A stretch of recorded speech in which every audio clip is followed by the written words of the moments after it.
안녕하세요. 쇼킹 탑10 디바 제시카입니다. 한국에 입국이 거절된 유명인 중에 이 사람을 빼놓을 수 없죠. 아주 귀여운 외모의 소유자입니다. 그녀의 이름은 에이미. 미국 국적을 가지고 있는 에이미 씨는요, 2008년 한국의 리얼리티 프로그램 악열기, 이거 기억나세요? 이 프로그램을 통해서 데뷔를 하면서 완전 한순간에 유명세를 타게 되죠. 여러분, 당시에는요, 그런 리얼리티 프로그램 자체가 그렇게 많이 없던 시절이라 이 프로의 인기가 또 상당했고요. 거기서 약간 부잣집 딸의 이미지, 집도 막 공개하고 하면서 인기를 몰이를 했는데, 게다가 외모도 귀엽고 몸매도 착하고 하다 보니까 아주 많은 팬들을 거느리게 됩니다. 그런데 그녀의 연예계 활동은 그리 오래가지 못했어요. 2012년 프로포폴 투약으로 징역 8개월, 집행유예 2년을 선고받게 되는데요. 거기서 다가 아니에요. 이 집행유예 기간이었던 2014년 9월에 이번에는 졸피뎀 투약 혐의로 기소가 돼서 벌금 500만 원형을 받게 됩니다. 우리 대중들이 기대했던 그녀의 모습은 귀엽고 이런 깜찍한 모습인데 아니 이런 문제에 자꾸 이제 연루가 되니까 너무 실망스러운 거죠. 근데 게다가 예전에 그 프로포폴 사건의 기소를 담당했던 검사와 이 두 사람이 연인 관계라는 이제 추문이 돌게 되면서 그 검사가 이 에이미를 사적으로 돕고 돈까지 1억 원을 빌려준 막 정황이 밝혀지게 되는 거죠. 이후에 에이미 씨는요, 2015년 12월 강제 출국 명령에 항소가 기각되고 한국을 떠나게 됩니다. 그런데 이후에 이어지는 그 미국 생활에서도 자살 소동도 있었고 또 여러 스캔들에 휘말리게 되는데, 2017년에는요, 남동생의 결혼식에 참석하기 위해서 5일 동안 한국에 입국이 잠깐 허용돼서 나온 적이 있다고 합니다. 그때 또다시 언론의 주목을 받게 되었죠. 사실 한국에서는요, 그 법무부가 인도적인 차원에서 강제로 한국에서 이제 떠나게 된, 그 출국하게 된 사람들의 어떤 그 가까운 가족의 경조사에 대해서는 입국을 허락하고 있다고 합니다. 그래서 유승준 씨도 장인의 사망 소식에 2003년 사흘 동안 한국에 체류할 수 있었다고 하는데요. 한때 인기 열풍의 주인공이었던 에이미 씨가 우리가 한국에서 다시 그녀를 볼 수 있을지는 미지수입니다. 한국에 입국이 거절된 유명한 외국인이 한 분 계십니다. 먼저 이분을 설명하기 전에 이분이 속한 신흥 종교단체에 대해서 설명해 드려야 될 것 같은데요. 무신교단체 라엘리안 무브먼트, 전 세계 90여 개국에 약 9만 명의 회원이 있는 신흥 종교단체라고 알려져 있어요. 그들의 지도자 라엘은요, 지난 1973년 엘로힘이라고 불리는 존재와 총 6번이나 접촉했고, 기독교의 예수와 이슬람교의 모하메드의 뒤를 이어 이 세상의 마지막 예언자라고 주장하고 있습니다. 그런데 이상해요. 이들은 신이 존재하지 않는다라고 주장하는데요. 라엘의 이야기를 조금 더 들어볼게요. 그는요, 원래 자동차 전문 잡지 기자였어요. 그런데 1973년 프랑스의 중부 지역에서 엘로힘이라 불리는 한 외계인들과 이제 만났다고 전해집니다. 자료 사진인데요. 그의 증언에 따르면 하늘에서 강렬하게 번쩍이는 붉은 빛을 보았는데, 직경 7m에 높이 2.5m 정도의 바닥이 평평하고 위는 원추형 모양을 한 UFO로 추정된다고 하는데, 겉면은 빛나는 은빛 금속으로 만들어졌고 하부에는 카메라 플래시 같은 섬광이 발산되었다고 해요. 이후 문이 열리고 사다리 같은 게 펼쳐지면서 누군가 내려왔는데, 키가 120m에 눈은 약간 길게 찢어져 있고 검은 머리에 짧은 수염, 옷은 위아래가 딱 붙는 녹색 옷을 입었다고 합니다. 그는 이 외계인으로부터 성경에 숨겨진 진실을 들을 수 있었는데요. 그가 주장하는 그 진실은 성경에서 말하는 창조주 하나님의 존재는 사실 태양계에서 약 1광년 정도 떨어진 곳에서 온 엘로힘이라고 부르는 외계 사람들로 우리보다 진화된 과학기술을 가지고 오래전에 생명체를 합성해서 만들어내는 실험에 성공을 해가지고 이 기술을 지구에 가지고 와서 실험을 해서 인간을 만들어냈다라고 하는 거죠. 그들이 이러한 세계관을 가지고 이 라헬리안 무브먼트는요, 이 지구상의 모든 생명체는 외계의 과학자들인 엘로힘으로부터 왔다라는 걸 널리 알리는 게 그들의 목적이라고 합니다.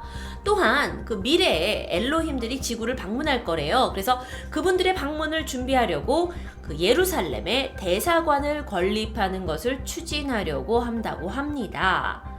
그런데 그 외의 활동들을 벌이고 있어요. 인간 복제를 통해서 인간이 영생할 수 있다는 것을 주장하면서 1997년 클로네이드라는 복제 회사를 설립하기도 하죠. 자, 그러면 지도자 라헬 이야기를 조금 더 해볼게요. 그는요, 한국에 사실 이전에 자주 방문했었다고 합니다. 2003년까지 우리나라를 6번이나 방문하고 언론하고 인터뷰도 하고 대중 강연회도 하고 세미나도 하고 이렇게 여러 활동을 펼쳤지만 2003년 그가 인간 복제를 지지하고 있어 사회적 혼란을 야기할 수 있다라는 이유 때문에 그때 이래로 한국에 입국이 금지되고 있습니다. 이에 대해서는 사실 여러 가지 이야기가 많아요. 그는 종교 지도자인데 왜 못 오게 하냐라고 하는데 뭐 어쨌든 정부는 그렇게 결정을 했으니까요. 한국에 입국이 금지된 일본 국회의원들이 있습니다. 자, 무슨 일이 있었냐면요. 지난 2011년에 일본 외무성이 대한항공이 에어버스 A380을 도입을 했어요. 그래서 우리나라 독도 상공에서 시험 비행을 했죠. 근데 이걸 가지고 트집을 잡은 거예요. 뭐냐? 독도시마와 일본 영토 데스. 그런데 와이 대한항공 항공기 일본 영공 침범해? 오마이갓! 하고 한국에다가 문서를 보내온 거예요. 이게 말이 됩니까?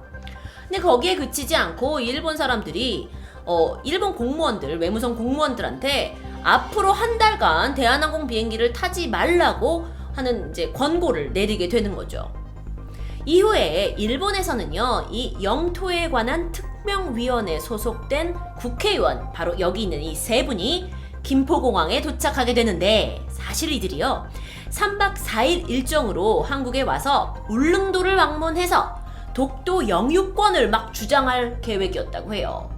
그래서 우리 정부가 이 정보를 입수하고 출입국 관리법 11조에 의거하여 대한민국의 이익이나 공공의 안정을 해치는 행동을 할 염려가 있다고 인정할 만한 이유가 있는 사람은 입국을 거부합니다 라는 사유로 입장을 밝혔고, 그들은요 강하게 반발했지만 공항에서 9시간 체류한 이후에 한국에서 당신들이 이제 나가지 않으면 불법 체류자다 라는 소리에 다시 일본으로 돌아갔다고 합니다. 다시는 이런 일이 있어서는 안 되겠죠. 한국에 입국이 거절된 대만인이 있습니다. 그녀의 이름은 에밀리 왕. 대학 시절부터 국제평화활동가를 꿈꿨던 그녀는요, 대학교 졸업을 앞두고 이 내전, 그러니까 그 내부적으로 있는 전쟁에 고통을 받는 사람들을 돕기 위해서 동티모르로 향하게 되죠.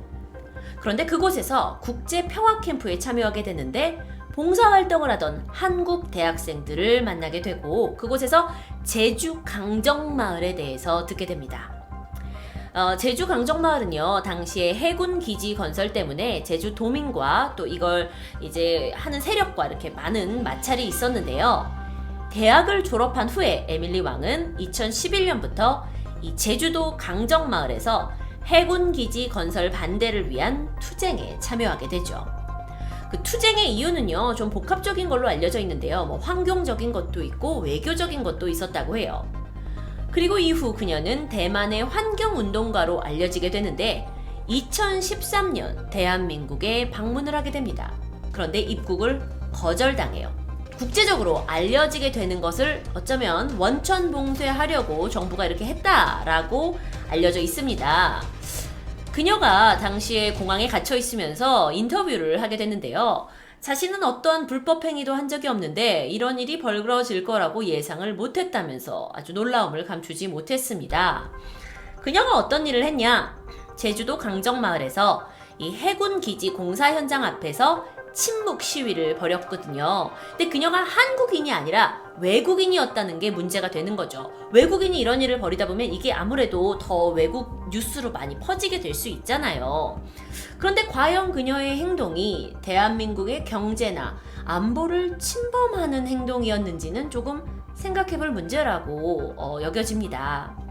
자, 현재 그녀는요, 남편과 아이와 함께 제주도 강정마을 근처에 살게 되었다고 해요. 그때만 입국 금지를 당하고 이제 한국으로 어찌어찌해서 돌아오신 것 같은데, 지금도 강정마을 주민들의 많은 애정과 보살핌 속에서 강정 지킴이로 불리고 있다고 합니다.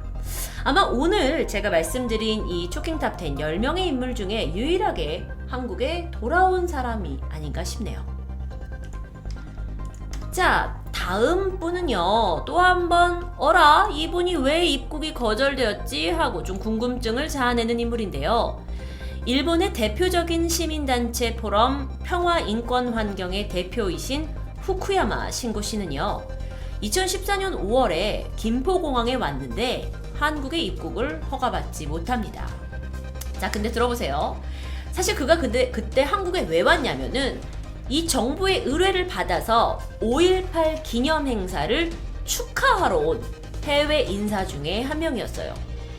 그러다 보니까 왜 입국 거부를 당했는지 너무도 의외의 결과였던 거예요.